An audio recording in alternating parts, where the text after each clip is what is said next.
আচ্ছা, আমরা অনেকেই আছি কীভাবে ফুল কন্ট্রোলটা অন্যজনের সাথে শেয়ার করব, আমার ফ্রেন্ড বা কাউকে আমি অ্যাক্সেস দিতে চাচ্ছি আমার পেজের। সেক্ষেত্রে আমি আমার পেজে চলে আসবো, আসার পরে পেজ থেকে আমি চলে যাব এখানে। এখানে যাওয়ার পরে একটু নিচে আসবেন, আসার পরে আপনারা এখানে দেখতে পাবেন যে সেটিং অ্যান্ড প্রাইভেসি, এটাতে ক্লিক করবেন। তারপরে এখান থেকে আবার সেটিংয়ে ক্লিক করে দিবেন। আমি সেটিংয়ে ক্লিক করে দিলাম। তারপরে আপনারা একটু নিচে আসবেন, আসার পরে এখানে দেখতে পাবেন যে পেজ সেটআপ, পেজ সেটআপ নামের একটা অপশন আছে। এটাতে ক্লিক করার পর আপনি চাইলে এখান থেকে আপনার নাম পরিবর্তন করতে পারবেন অথবা অ্যাক্সেস দিতে পারবেন মানুষকে। একটু ওয়েট। সো এখানে দেখতে পাচ্ছেন যে আপনি এখান থেকে চাইলে আপনি নামটা পরিবর্তন করতে পারবেন এবং আপনার এখানে পেজ অ্যাক্সেস দেখতে পাচ্ছি, আমরা পেজ অ্যাক্সেসটা অন্যজনকে দিব। ক্লিক করলাম। তারপরে এখানে দেখতে পাচ্ছেন যে দুইটা অ্যাড নিউ, উপরেরটা যদি দেন আপনি ফুল কন্ট্রোল শেয়ার করবেন, নিচেরটা দিলে আপনার যারা অ্যাড চালাবে, কমেন্ট করবে, পোস্ট করবে তাদের জন্য এটা।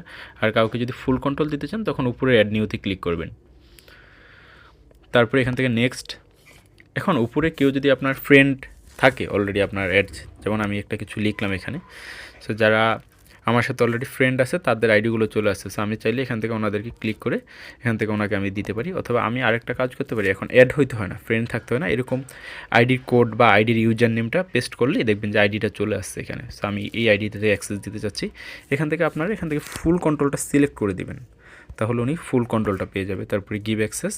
সো এখানে যেটা দিবেন সেটা হলো আপনার ফেসবুকের পাসওয়ার্ডটা দেওয়ার পরে এখানে আপনি কনফার্মে ক্লিক করবেন, ওনার কাছে অ্যাক্সেসটা চলে যাবে। সো এখানে যেহেতু ফেসবুকের প্রাইভেসির কারণে এখানে পাসওয়ার্ডের সিস্টেমটা এখানে আপনার ব্ল্যাক দেখাচ্ছে আমাকে। সো এইভাবে আপনার অ্যাক্সেসটা আরেকজনকে দিতে পারবেন।